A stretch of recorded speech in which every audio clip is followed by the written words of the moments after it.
May is, as you know, Mental Health Awareness Month, and so I want to talk about 5 tips for boosting your own mental health. Let me just say one thing. If you're struggling right now, there is nothing wrong with you. If you're feeling anxious because of this situation, that only means you're paying attention.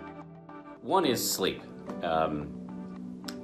Adults should be getting 7 to 8 hours of sleep a night. So I would strongly recommend that you do your best to go to bed as early as possible. Obviously, staying up, watching a little Disney Plus or ABC network television or news is not a bad thing to do, but you don't want to stay up too late, and see if you can get 7 or 8 hours of sleep. I think that is an incredibly useful operating principle.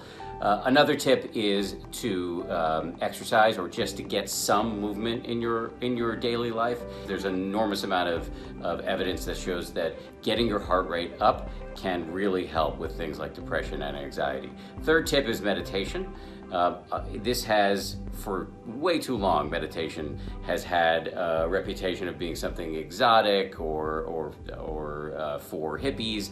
I have spent much of my professional life over the last decade or so trying to change this PR problem. I wrote a book about it called 10% Happier, and there is also an enormous amount of science to suggest that short doses of daily meditation can really help with anxiety, depression. It can lower your blood pressure, boost your immune system, and many other benefits according to the science.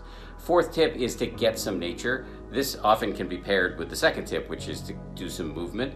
You can do both of these at the same time. Exposure to nature is really important, and it's been, again, a lot of science has shown that exposure to nature is directly correlated to a sense of well-being. And the fifth tip I'm saving for last because it's the most important.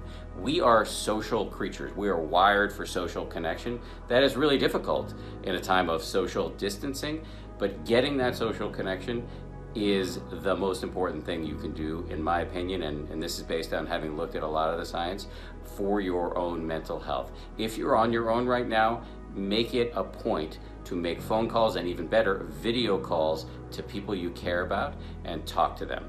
Talk to them about what's going on in your life, and talk to them about what's going on in theirs. One way to get yourself out of a rut is to reach out and help somebody else. So doing acts of service, acts of kindness for other people.